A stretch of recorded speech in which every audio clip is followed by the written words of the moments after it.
आज सीमा के घर पार्टी चल रही थी। शहर के कई सारे मेहमान आए हुए थे, जिसमें से बहुत सारे समृद्ध और प्रभावशाली लोग भी थे। पार्टी बहुत ही बड़ी शानदार थी। सभी लोग सीमा की तारीफ कर रहे थे। एक व्यक्ति बोला, मान गए सीमा मैम, क्या अरेंजमेंट किया है आपने। एक लेडीज, क्यों नहीं, पार्टी सीमा जी की हो और फीकी रहे, ऐसा हो सकता है भला। सीमा अपनी तारीफ सुन घमंड में चूर हो खुश हो सभी का अभिवादन कर रही थी। तभी उसकी नज़र अपनी सास सावित्री पर गई, जो दूर कोने में बैठे उसे देख रही थी। अपनी सास को देखकर सीमा का चेहरा तमतमा गया। वो गुस्से में उसके पास गई और उसका हाथ खींचते हुए दूसरे कमरे में ले गई और चिल्लाकर बोली, अरे आप क्यों मेरे पीछे पड़ी रहती हैं, समझ में नहीं आता क्या। इतने बड़े बड़े लोग पार्टी में आए हुए हैं। मैंने कहा था ना कि आप बाहर मत आना, और बाहर आई भी तो इस घटिया साड़ी में।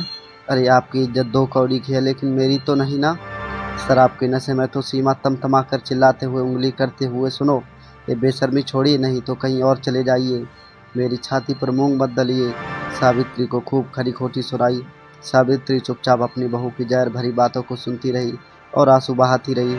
सावित्री मन ही मन सोचती है, समय ऐसा भी रंग दिखाएगा पता नहीं था। घमंड किसी का नहीं रहता, वो तो आता ही नाश करने को है। लेकिन फिर भी लोग पता नहीं क्यों घमंड करते हैं। अपने पुराने दिनों में खो गई। एक समय था जब मैं घड़ी के रात के 2 बज रहे थे, सड़कों पर मरघट सा सन्नाटा पसरा था। कुत्ते कभी भौंकते कभी बिल्कुल खामोश हो जाते। घरों की लाइट ऑफ थी और लोग गहरी नींद के आगोश में थे। और मैं 65 साल की सावित्री रामपुर के इस छोटे से नगर में वह उस छोटी सी झोपड़ी के खंभे से आती रोशनी में बाहर बैठकर कपड़े सी रही थी।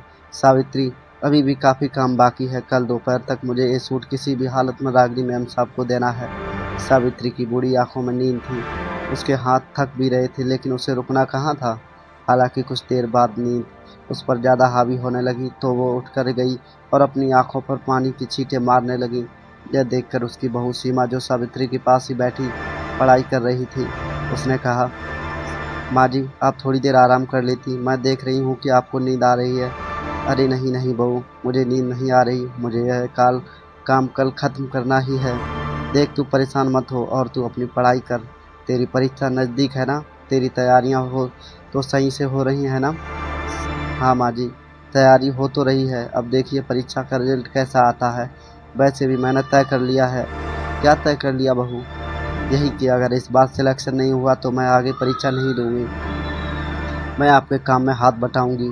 आपकी बातों को सुनकर सावित्री ने उसके मुंह पर अपनी उंगलियां रखी और कहा, बहू ऐसा भूल कर भी मत करना। क्यों नहीं होगा तेरा, क्यों नहीं करेगी तू पास परीक्षा, ज़रूर करेगी। अरे इतनी मेहनत करती है तू, मेहनत करने वालों की कभी हार नहीं होती। सावित्री अपनी बहू सीमा को सगी माँ की तरह प्यार करती थी।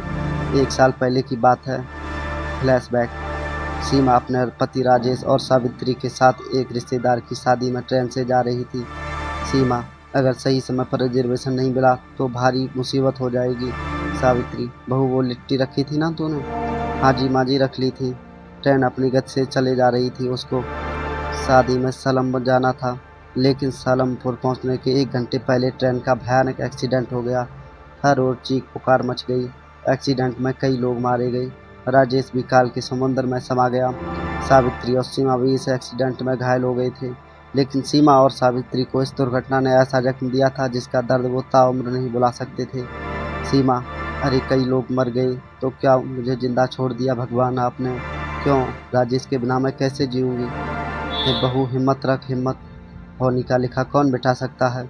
अपने इकलौते बेटे की अश्क में हुई मौत ने सावित्री को तोड़ दिया था। सीमा की भी जीने की इच्छा खत्म हो गई थी, लेकिन उसके बावजूद जीना तो था। सावित्री, बहू, पता है जीवन का सत्य क्या है, यह रुकता ही नहीं। जब तक हम संसार में रहेंगे चलना ही पड़ेगा।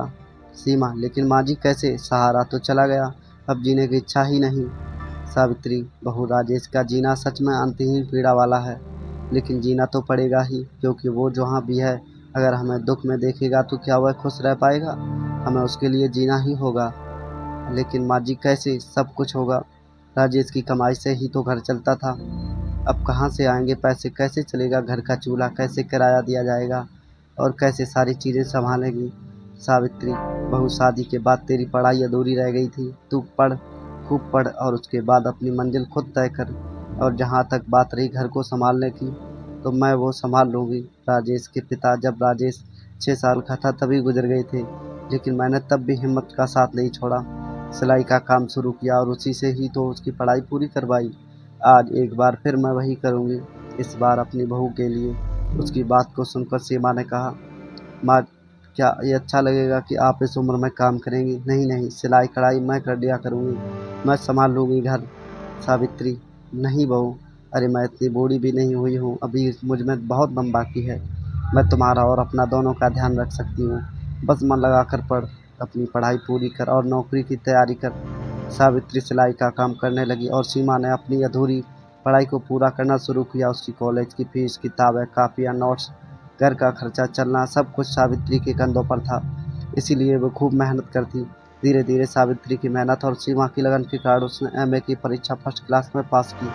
सीमा, ये सब आपका आशीर्वाद है, नहीं तो मैं भी हिम्मत हार चुकी थी। सावित्री, अरे मेरा आशीर्वाद तो हमेशा तेरे साथ है, लेकिन मेरे आशीर्वाद से ज़्यादा तेरे कठिन परिश्रम में अपना रंग दिखाया है। माँ जी, कठिन परिश्रम तो आपने किया मेरे लिए। पढ़ाई पूरी करने के बाद सीमा नौकरी के लिए परीक्षा देने लगी, लेकिन हर बार 1-2 नंबर से उसका सिलेक्शन छूट जाता। एक बार तो वो इंटरव्यू तक पहुंच गई थी, लेकिन फाइनल में उसका नहीं हुआ। इसीलिए सीमा थोड़ी परेशान और हताश सी हो गई थी, और वो अब और परीक्षा देना नहीं चाहती थी, क्योंकि परीक्षा के फॉर्म भी तो महंगे आते थे।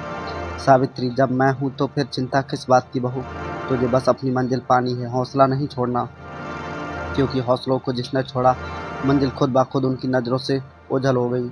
आखिरकार सावित्री के विश्वास और सीमा की मेहनत का फल कुछ इंतजार के बाद मिल गया। सीमा का सिलेक्शन सरकारी ऑफिसर के पद पर हो गया। उस दिन तो सावित्री सीमा को पकड़कर इतना रोई कि सीमा को कहना पड़ा, माँ जी, अब तो हमारे दुख के दिन खत्म हो गए, आपकी तपस्या का फल आपको मिल गया, फिर आपकी आंखों में इतने सारे आंसू क्यों? सावित्री, ये आंसू जमाते बहुत दिनों से, ये सब्र के आंसू, और जब सब्र में खुशी मिल जाती है ना, तो फिर ये आंखों के पोरों का बांध तोड़ने पर उतारू हो जाते हैं। आज मैं बहुत खुश हूँ, बहुत। ऐसा लगा कि सावित्री और सीमा की ज़िंदगी में सब कुछ ठीक हो गया, लेकिन ज़िंदगी एक और अध्याय लेकर सावित्री के सामने खड़ी होने वाली थी। जिस बहू के लिए उसने दिन और रात की परवाह नहीं की, रात दिन मेहनत की, वो बहू अब बदल गई थी। घमंड उसमें बहुत फूट-फूट कर भर गया था। अफ़सर की नौकरी के आगे वो किसी को कुछ नहीं समझती। ऑफ़िस में भी लोगों से बदतमीज़ी से बात करती, काम के बदले घूस भी माँगती और नहीं देने पर उन पर अपना रौब जताती। एक दिन की बात है, सीमा ऑफ़िस में बैठी और वो किसी औरत को डाँट रही थी। सीमा, अरे दिमाग खा गया तुम मेरा, दूर हटो, दूर। कहाँ-कहाँ से चले आते हैं औरत, आप गुस्सा क्यों होती हो मैम? मैं तो अपने हक़ के पैसे माँग रही हूँ। वो भी नहीं माँगती, लेकिन क्या करूँ? अगर वो पैसे नहीं मिले तो हमारा परिवार बिखर जाएगा। मेरा इकलौता बेटा रेल दुर्घटना में मारा गया। वो अकेला कमाने वाला था मेरे परिवार में। सोचा मुआवजे से जो पैसे मिलेंगे उससे एक सिलाई मशीन खरीदूँगी और अपने परिवार का पेट पाल लूँगी। मेरे मुआवजे के पैसे के लिए भी आपको पैसे चाहिए? मैं कहाँ से दूँगी पैसे? मेरे पास तो फूटी कौड़ी भी नहीं है। तो कहकर वो औरत रोने लगी। उसकी गर्भवती बहू जो वहाँ पास खड़ी थी, वो अपनी सास को चुप कराने लगी। अपने सामने ये दृश्य देखकर शिवा को अपने पिछले दिनों में पहुंच गई। सावित्री का चेहरा उसकी आंखों के आगे घूमने लगा। उसे उसकी तपस्या याद आने लगी। न चाहते हुए भी उसकी आंखों से आंसू का सैलाब निकल आया। सीमा, आज मैं जो भी कुछ भी हूँ सब माँ जी के कारण हूँ, और जब मुझे सब मिल गया तो देखो मैं कैसे घमंड ने मुझे अपने दलदल में फंसा दिया। माँ जी को नीचा दिखाया, ज़रूरतमंदों को नीचा दिखाने लगी। ये सब क्यों करने लगी मैं? क्यों? मुझसे गलती हुई भारी, बहुत भारी। मुझे ये गलती सुधारनी है। सीमा ने उसके मुआवजे की फाइल तुरंत पास की और ऑफिस से अपने घर को निकल गई। घर पहुंचते वो सीधी अपने सास के कमरे पर पहुंची। उसकी सास लेटी हुई थी, उसके पाँव पकड़ लिए और उससे माफ़ी मांगने लगी। माँ जी, मुझे माफ़ कर दीजिए। पता नहीं मुझे किस बात का घमंड हो गया था। ये सब कुछ तो आपका दिया है। आपके चलने लोग मुझे जानते हैं, लेकिन मैं ये भूल कर खुद को ही सब कुछ समझने लगी। मुझे माफ़ कर दीजिए माँ जी, प्लीज़ माफ़ कर दीजिए। सीमा अपनी सास के पाँव पकड़कर रोए जा रही थी, लेकिन सावित्री तो अचेत सी पड़ी थी और वो घमंड की दुनिया को छोड़कर कहीं दूर जा चुकी थी। सीमा को जब अपनी सास के गुजरने का पता लगा तो रो रो कर उसका हाल बेहाल हो गया। वो बार बार खुद को कोसने लगी, लेकिन अब क्या होता। हालांकि उसे जीवन की सबसे बड़ी सीख मिल गई थी, घमंड से दूर रहना। दोस्तों आज की कहानी यहीं पर समाप्त होती है। कहानी पसंद आई हो तो लाइक शेयर सब्सक्राइब करना ना भूलें और हमें कमेंट में ज़रूर बताएं कि ये कहानी आपको कैसी लगी। मिलते हैं नई कहानी के साथ। जय श्री राम दोस्तों।